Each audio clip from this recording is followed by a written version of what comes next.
दरअस में आपका स्वागत है। दरअस में हम आपके सामने ऐसे व्यक्तित्व को पेश करेंगे जो अपने आप में अनुसरण करने लायक है व्यक्तित्व उनका। आज हमारे साथ हैं भारतीय जनता पार्टी के एक महत्वपूर्ण अंग भाजयुमो के युवा नेता आलोक श्रोती। आज आलोक श्रोती से जानेंगे उनके आज तक के सफ़र के बारे में। श्रोती जी, पढ़ाई के विषय में आप थोड़ा सा ज्ञान देंगे अपना। जी, पढ़ाई मेरी एमकॉम तक मेरी पोस्ट ग्रेजुएट की शिक्षा हुई है और उसके बाद फिर लॉ करने की इच्छा थी, एलएलबी करने की, लेकिन वो हो नहीं पाया। मैं शुरुआत की बात कर रहा हूँ, आपकी शुरुआत की पढ़ाई कैसे, बचपन का, क्योंकि आप तो एक किसान का परिवार से हैं, तो वो उसके बारे में। साधारण परिवार में बच्चों की शिक्षा होती है। मेरी भी सरस्वती विद्या मंदिर से मेरी शिक्षा शुरू हुई थी। मैंने उदय अरुण से लेकर के 12वीं तक की शिक्षा सरस्वती विद्या मंदिर में ही प्राप्त की। उसके बाद राजनांदगांव के दिग्विजय कॉलेज में मैंने बीकॉम फर्स्ट ईयर में एडमिशन लिया था और दिग्विजय कॉलेज में ही मेरा ग्रेजुएशन और पोस्ट ग्रेजुएट की शिक्षा मैंने प्राप्त की है। आपने कहा दिग्विजय कॉलेज, तो जहाँ तक मैं जानता हूँ राजनांदगांव में दिग्विजय कॉलेज राजनीति का एक जो सीखने का है, वो उसके बारे में बताएं। वहीं से आपने राजनीति के इसमें रुचि जागी या कुछ? नहीं, मैं एक बार उसके पहले दिग्विजय कॉलेज में एडमिशन के पहले मैंने साइंस कॉलेज में एडमिशन लिया था, क्योंकि मेरा मैथ्स का मेरा 12th तक सब्जेक्ट था और साइंस कॉलेज में वो मेरा पहला इलेक्शन ईयर था। उस ईयर में इलेक्शन हुए थे छात्र संघ के। मैथ्स पढ़ रहे थे, तो मैथ्स आपका सब्जेक्ट था, तो आप इंजीनियरिंग या इस टाइप के इसमें आपका ध्यान नहीं गया? जा सकता था, लेकिन उस समय नहीं गया। मुझे बचपन से ही राजनीति में रुचि रही है और मैं जानबूझ के साइंस कॉलेज में ही एडमिशन लिया था, ताकि उस समय इलेक्शन हो रहे थे। सन 2001 और 2 की बात है ये, 2001-2002 की, और वो इलेक्शन ईयर था, तो मैं वहाँ गया था और मैं इलेक्शन नहीं लड़ पाया था, लेकिन मैंने कैंपेनिंग अखिल भारतीय विद्यार्थी परिषद के बैनर में मैंने कैंपेनिंग बहुत जमकर कैंपेनिंग की थी। राजनीति में कॉलेज के बाद आया या कॉलेज के दौरान ही आप राजनीति में मैं कॉलेज से, स्कूल से पहले आ चुका था। मैं 9 साल की उम्र में था।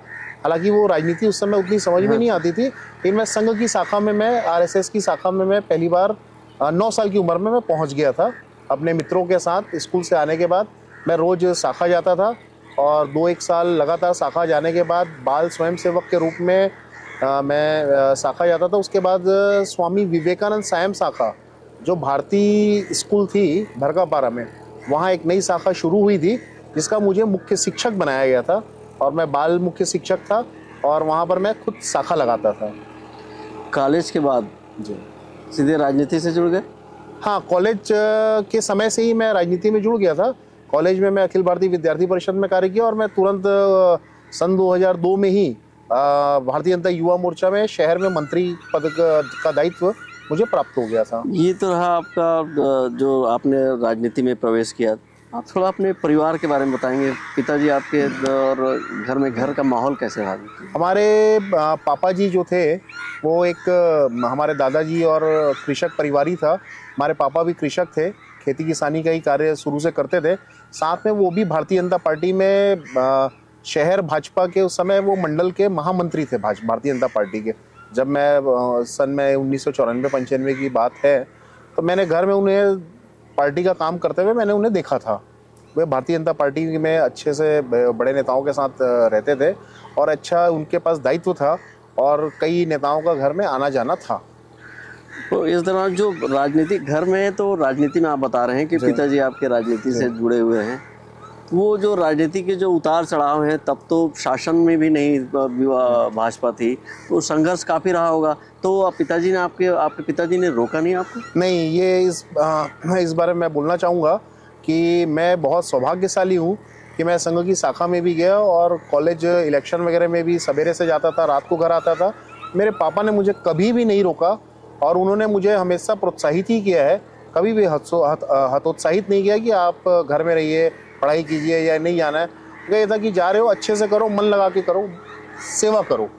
राजनीति को सेवा के रूप में देखते हुए ही करना उनका कहना था हमेशा। कॉलेज के कितने साल बाद, ये तो हमारे लिए सौभाग्य की बात है आपकी कि आपकी अर्धांगिनी भी हमारे साथ है। कृति जी, आप ये बताइए, आप इनसे जुड़ने के पहले आपको पता था कि राजनीति में है? जी। तो आपको लगा नहीं कि राजनीति मतलब समय नहीं, और जनरली क्या होता है, सोच ये होता है कि सरकारी नौकरी या कोई नौकरी वाला, ताकि अब आराम से ज़िंदगी जी सके, दाम्पत्य जीवन हो सके। तो आप लगा नहीं कि राजनीति वालों से कैसे? नहीं, कभी ऐसा इन्होंने महसूस ही नहीं कराया है कि मतलब राजनीति का इनका काम ये करते हैं, बाकी परिवार की तरफ भी पूरा ध्यान देते हैं। जैसे एक आइडियल हस्बैंड को होना चाहिए वैसे ही है ये। वो बाहर राजनीति का रूप अलग है, घर में घर पे है। फिर भी ऐसा कुछ पल तो आता होगा जिसमें आपको गुस्सा आता होगा कि घर के लिए समय नहीं है, तो आप राजनीति आप... नहीं, ऐसा नहीं है। मतलब ये तो अपने ऊपर है, गुस्सा आना तो ये नेचुरल सी बात है। लेकिन ये तो हमें पता था कि राजनीति में तो समय बाहर भी देंगे, ये सब चीज़ें एक्सेप्ट की थी मैंने, तो गुस्सा नहीं, कभी नहीं है। तो प्रीति जी, आप LLB हैं, काफ़ी अच्छी पढ़ी लिखी हैं, और LLB मतलब एक अच्छा खासा आपके पास अवसर भी बन सकता था जी। ये सबसे हटकर आपने चुना हाउसवाइफ जी। इसके पीछे सोच? हाउस का भी इंचार्ज बनना बहुत बड़ी बात है, कोई छोटी मोटी बात नहीं है। वो भी संभालना, सब लोगों की सोच में हम खरा उतरे, ये भी एक अपने आप में एक अवार्ड है। सिर्फ बाहर जाना, जॉब करना या वहाँ के अवार्ड हासिल करना ये भी ठीक है, लेकिन घर का भी एक रोल होता है। मैं हाउसवाइफ भी खुश हूँ, ऐसा नहीं। और ऐसा नहीं है, मैंने शादी के बाद भी एग्ज़ाम्स दिए हैं, ऐसा नहीं है कि इन्हें रोक रखा है मुझे। मैंने एग्ज़ाम्स भी दिए हैं, फ़ाइट किए हैं, और भी फ़ाइट करेंगे। अभी बच्चे छोटे हैं तो थोड़ा बच्चों की तरफ भी ध्यान देना चाहिए। इतने सालों तक आलोक जी की राजनीति का सफ़र है अभी तक का, तो ऐसा कोई राजनीतिक इसमें ऐसा पल आया जिसमें आपसे, या फिर ऐसा जनरली होता है कि आलोक जी आपसे राय लेते हैं राजनीति में क्या करना चाहिए क्या नहीं, कुछ ऐसा? ऐसा तो नहीं है, इनको खुद पे विश्वास है कि मेरे डिसीजंस जो हैं वो सही ही रहेंगे, क्योंकि मैं नॉन पॉलिटिकल बैकग्राउंड की हूँ। तो मतलब मुझसे पूछेंगे भी तो क्या मिलेगा, मतलब मेरे फैमिली बैकग्राउंड में भी पॉलिटिक्स तो था नहीं, और इनको खुद पे पूरा विश्वास है। मतलब ये खुद की सोच पे ज़्यादा कॉन्फिडेंस रखते हैं। आलोक जी, ये करेंगे वो सही रहेगा। आलोक जी, जैसे आपका प्रोफाइल है, आप जैसे लगातार संघर्षरत रहते हैं, आप भाजयुमो में भी हैं, तो भाजयुमो मतलब भारतीय जनता पार्टी में है कि कभी भी कहीं भी प्रदर्शन या ये किया जाए तो आप घर के प्रति न्याय कर पाते हैं? हाँ, ये मेरे लिए बहुत चुनौतीपूर्ण रहा है शुरू से, क्योंकि 23 साल की उम्र में मेरे पापा जी का स्वर्गवास हो गया था, और उसके बाद फिर हमारे परिवार में मैं, मेरे 2 छोटे भाई और मम्मी, और खेती किसानी के अलावा हमारे पास कोई दूसरा वर्क भी नहीं था। फैमिली बैकग्राउंड में पापा जी भी किसान थे, और वहाँ से लेकर के जो राजनीति में मुझे भारतीय जनता युवा मोर्चा में मुझे दायित्व मिला था शहर अध्यक्ष का नेतृत्व करने का। शहर में 45 वार्डों में 45 वार्ड थे राजनांदगांव में, तो साथ में पार्टी का काम करना और साथ में भाइयों के लिए करना, परिवार के लिए करना बहुत चुनौतीपूर्ण था। लेकिन ऊपर वाले का, भगवान का आशीर्वाद है, पापा जी का आशीर्वाद है, मम्मी का पूरा साथ मिला, बाद में शादी हुई वाइफ का मिला, दोनों भाइयों का पूरा साथ मिला, साथ में पार्टी के कार्यकर्ताओं का भी, जो मेरी टीम थी उस समय शहर की, उनका भी मेरे को पूरा साथ मिला। तो वो समय चुनौतीपूर्ण समय निकला और बहुत अच्छे से सफलतापूर्वक निकला। और आज मैं पलट के देखता हूँ तो लगता है कि नहीं, वो समय बहुत चुनौतीपूर्ण भी था, लेकिन सबके सहयोग से, मदद से बहुत अच्छे तरीके से सफलतापूर्वक मैंने निकाला है उस समय को। अभी तक आप किसी पद में रहे? हाँ, जनप्रतिनिधि खासकर। अभी तो आप भाजयुमो में अलग अलग पद में रहे हैं, अभी आप जनप्रतिनिधि का अभी तक मुझे मौका नहीं मिल पाया है चुनाव लड़ने का। मैं बहुत इच्छुक भी था शुरुआत में अपने वार्ड पे, मैंने बहुत कार्य भी किया है जनता के लिए, लेकिन सामान्य नहीं हुआ, अनारक्षित नहीं हुआ। वार्ड आसपास भी वार्ड जो थे मैं जुड़ा हुआ था, लेकिन वो पिछड़ा रह गए, तो शुरू में तो नहीं लड़ पाया। लेकिन अब चुनाव लड़ने की बहुत इच्छा है, लड़ना भी है। मेरी टीम के मेरे युवाओं का सबका कहना भी है कि चुनाव लड़ना है तो जिला पंचायत हो या मंडी का चुनाव हो या किसी भी तरह के महापौर का चुनाव अभी होने वाला है नगर निगम में, तो जहाँ भी पार्टी अगर कहीं भी मौका देती है लड़ने का, तो विश्वास जताएगी, तो मैं बिल्कुल चुनाव लड़ना चाहूँगा। 15 साल जब बीजेपी का शासन था छत्तीसगढ़ में, तो आप डॉक्टर साहब तत्कालीन जो मुख्यमंत्री हैं उसके गुड बुक में रहे हैं, तो उस दौर में आप किस तरीके से, कैसे रहा आपका सफ़र? बहुत अच्छा था, और काम भी, पार्टी का काम भी बहुत ज़्यादा था। जब डॉक्टर साहब यहाँ से राजनांदगांव के विधायक होते हुए मुख्यमंत्री थे, तो ये बहुत चुनौतीपूर्ण था। और अपने आप को पाक साफ रखना, वो राजनीति में रह करके वो सबसे बड़ी चुनौती थी। लेकिन हमारे सामने एक आइडल के रूप में डॉक्टर रमन सिंह जी स्वयं थे कि इतने साल 15 साल मुख्यमंत्री रहते हुए उनके ऊपर कभी एक छोटा सा दाग तक नहीं लगा। तो उनको देखते हुए ही, उनसे ही प्रेरित होकर के हम काम करते रहे और आज हम लगातार काम कर रहे हैं। उनकी प्रेरणा ही है हमारे साथ। अभी पिछले 5 साल विपक्ष में रहे हैं आप और पूरे फुल फॉर्म में थी कांग्रेस जी। 5 साल कैसे बिताया?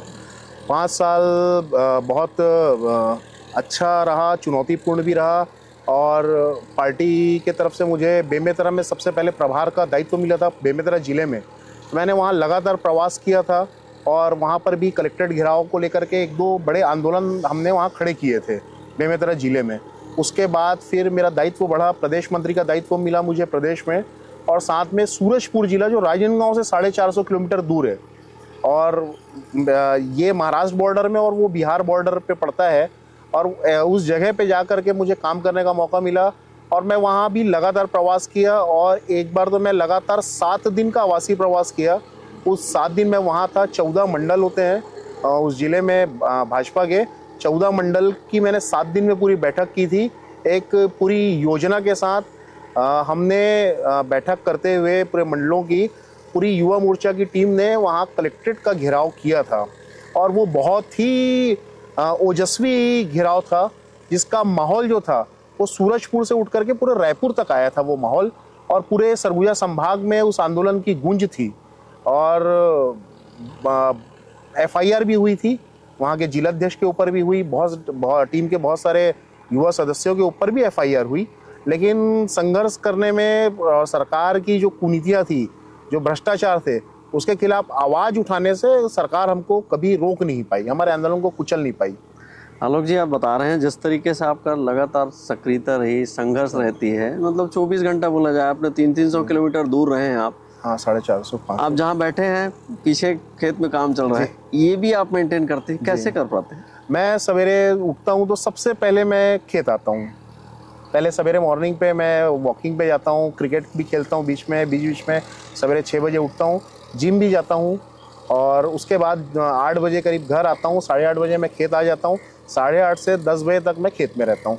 पूरा दिन भर का खेत का जो काम रहता है वो मैं निपटा लेता हूँ। यहाँ अब मेरे यहाँ जो सहायक हैं, जो काम करते हैं मेरे यहाँ, छोटे भाई जैसे ही हैं, उन लोगों से बातचीत करके सब चीज़ मैं लाइनअप करता हूँ। उसके बाद फिर मैं अपने राजनीतिक काम में अस्पताल चले जाता हूँ। किसी को ब्लड की ज़रूरत है, किसी को कुछ ज़रूरत है, तो उस चीज़ में लग जाता हूँ। पार्टी का दायित्व रहता है तो फिर उधर निकल जाता हूँ। प्रीति जी, मेरा ये बताइए, आप जब सुन रहे हैं जिस तरीके से लगातार, अभी खासकर 5 साल तो और पूरा संघर्ष ही किए हैं, तो ऐसा कोई पल आया जिसमें आपको चिंता हुई है इनके विषय में?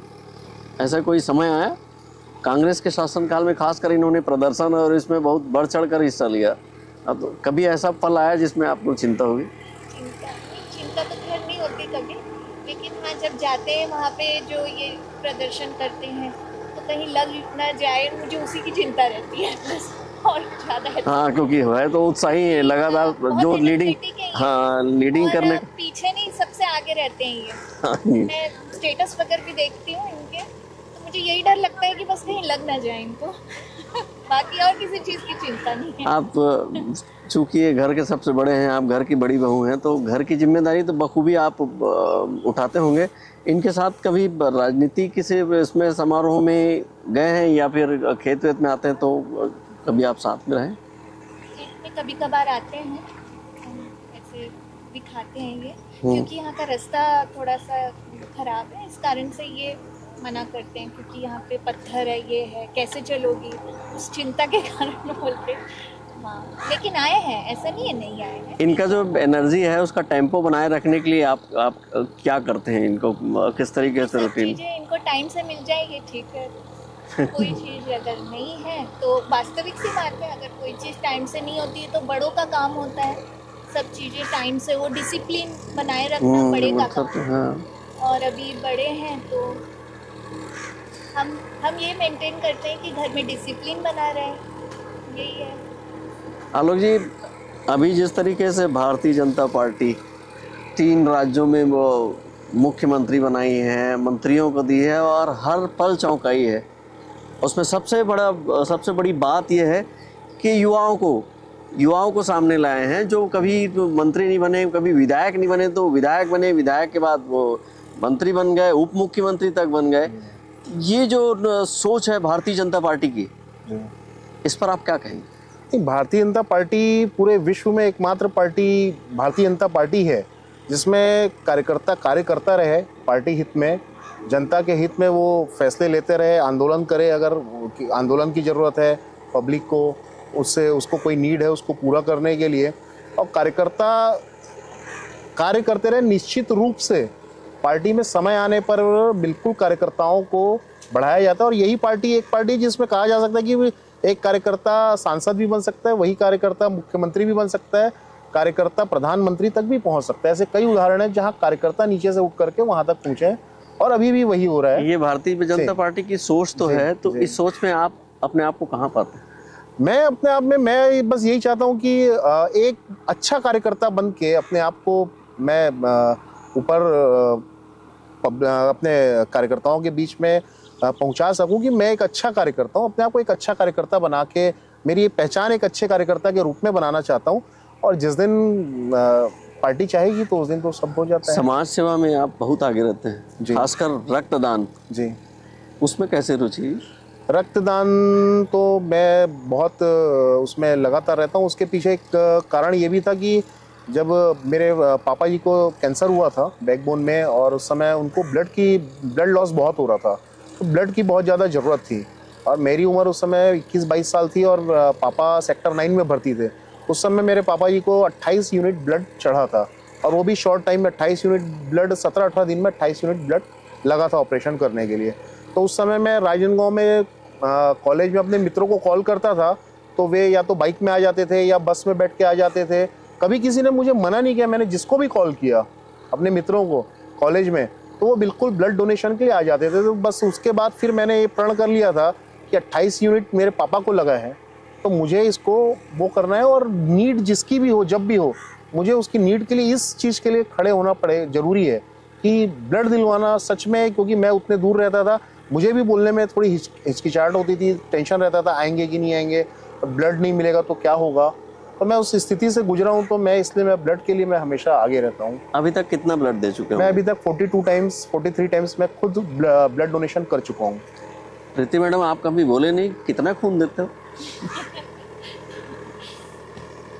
नहीं, क्या लगता है आपको, आपके हस्बैंड जो इस तरीके से परोपकार की भावना में, तो आप क्या बोलते हैं, क्या कहना चाहेंगे? बहुत गर्व महसूस होता है, अच्छा लगता है कि जिस तरीके से ये काम करते हैं, चाहे वो राजनीति का हो या हॉस्पिटल की सेवा हो, जो भी हो, बहुत अच्छा लगता है, क्योंकि इनको पता है कि कैसे अवेलेबल करा सकते हैं ब्लड। जब खुद ज़रूरत थी तब बहुत मुश्किल था, अब इनको मालूम है आसान तरीके, लेकिन जिनको ज़रूरत है उनको तो नहीं पता है। तो ये हम अगर किसी के काम आए, ये तो बहुत ही अच्छी बात है, ज़्यादा अच्छी। आलोक जी, अभी भाजपा में कहाँ पर हैं आप, किस पोस्ट में हैं? और मैं अभी भारतीय जनता युवा मोर्चा में प्रदेश में मंत्री का दायित्व है अभी मेरे पास, साथ में सूरजपुर जिले का भी प्रभार है मेरे पास, और राजनांदगांव में तो लगातार कार्य कर ही रहे हैं। शक्ति केंद्र में भी हूँ, बूथ में भी हूँ, अपना वार्ड भी देखता हूँ शुरू से। अब आप क्या सोचते हैं? मैं ज़्यादा कुछ नहीं सोचता, पीछे खेती किसानी है, मेरा मुख्य काम किसानी ही है। मैंने पापा के आने के बाद से पापा की चीज़ को मैंने आगे बढ़ाया, किसानी थी तो मैंने खेती किसानी की, साथ में पार्टी से जुड़ा हुआ हूँ। एक अच्छे कार्यकर्ता के रूप में अपने आप को साबित करना चाहता हूँ कि मैं अच्छा कार्यकर्ता बन के रहना चाहता हूँ। जहाँ भी पार्टी मुझे दायित्व देती है, मैं बिल्कुल पूरी निष्ठा के साथ, कर्मठता के साथ, मेरी यही कोशिश रहती है कि मैं उस कार्य को पूरा करूँ, और पार्टी को पार्टी जब जैसा दायित्व देगी वैसा मैं हमेशा तैयार हूँ। और खेती किसानी तो है, खेती किसानी चल रही है। अच्छा, मैं जहाँ तक राजनांदगांव की राजनीति को समझा हूँ, तो डॉक्टर रमन सिंह धीर गंभीर पहले मुख्यमंत्री रहे हैं, अभी विधानसभा अध्यक्ष हो गए हैं, सांसद संतोष पांडे जी, स्वभाव अलग अलग जी, अलग अलग स्वभाव से आप तालमेल कैसे बैठा रहे थे? नहीं, तालमेल वाली बात बैठालना तो ऐसे कुछ वो नहीं है। डॉक्टर साहब से मुलाकात कम होती है, लेकिन बहुत ही कम शब्दों में डॉक्टर साहब से बात भी हो जाती है। बहुत वो नहीं रहता। बीच में अभिषेक भैया भी हैं, अभिषेक भैया सांसद भी रहे, तो कई बातें रहती है जो हम अभिषेक भैया से कर लेते हैं, अभिषेक भैया उन चीज़ों को देख लेते हैं, उन तक पहुंचा देते हैं। और संतोष पांडे जी भी हैं, वो भी, उनका भी राजनीतिक कैरियर बहुत लंबा रहा है, 45-50 साल वो भी संगठन में कार्य किए हैं। तो उनसे भी बातचीत करने में कभी ऐसा कुछ असहज महसूस नहीं होता। उनसे भी जो बात होती है डायरेक्ट आमने सामने हो जाती है, कभी कोई दिक्कत नहीं रही और तालमेल बैठाने वाली ऐसी कोई बात नहीं है। संगठन का काम करना, चुनाव में जो कार्य बताया जाता है वो कार्य लगातार करते हैं, चाहे लोकसभा हो, विधानसभा हो, नगरीय निकाय के चुनाव हो, जैसा दायित्व दिया जाता है वैसा दायित्व पूरा किया जाता है, करते हैं। आप भाजपा में युवा राजनीति के एक केंद्र हैं और लगातार सक्रिय रहे। हमारे दर्शकों को क्या बताना चाहेंगे? युवा दर्शकों को अगर आप बोल रहे हैं कि आप क्या बताना चाहेंगे, तो मैं एक ही बात बोलूँगा युवा दर्शकों को कि अपना लक्ष्य जो है वो निश्चित रहना चाहिए हमेशा। बगैर लक्ष्य के युवा जो होते हैं वो उनकी एनर्जी और युवा भटक जाते हैं, इसलिए उनका लक्ष्य जो है वो केंद्रित होना चाहिए। साथ में उस लक्ष्य को पूरा करने के लिए कर्मठता, पूरी की पूरी मेहनत, लगन के साथ में मेहनत, और सबसे बड़ी जो चीज़ है जो युवाओं में कम होती है वो अपने साथ में रखें, वो है धैर्य। इसका जो कॉम्बिनेशन होता है बिल्कुल आज नहीं कल, 10 साल बाद, 5 साल बाद उनको सफलता ज़रूर मिलेगी। और हमेशा अपने आप को पहचानने की, अपने आप को जानने की कोशिश करते रहनी चाहिए। अपनी क्वालिटीज़ और डिसक्वालिटीज़, इन दोनों को पहचानना चाहिए। डिसक्वालिटीज़ को कम करते जाएंगे तो वो क्वालिटीज़ में तब्दील हो जाएगी। तो अपनी क्वालिटीज़ को बढ़ाते रहना चाहिए और क्वालिटीज़ पे काम करना चाहिए। अपने लक्ष्य के प्रति तमाम जिम्मेदारियों के बाद भी कैसे केंद्रित रहना, ये बता रहे थे आलोक सोती। साथ में थे प्रीति सोती। तो अगले प्रोग्राम में और किसी शख्सियत के साथ, नमस्कार।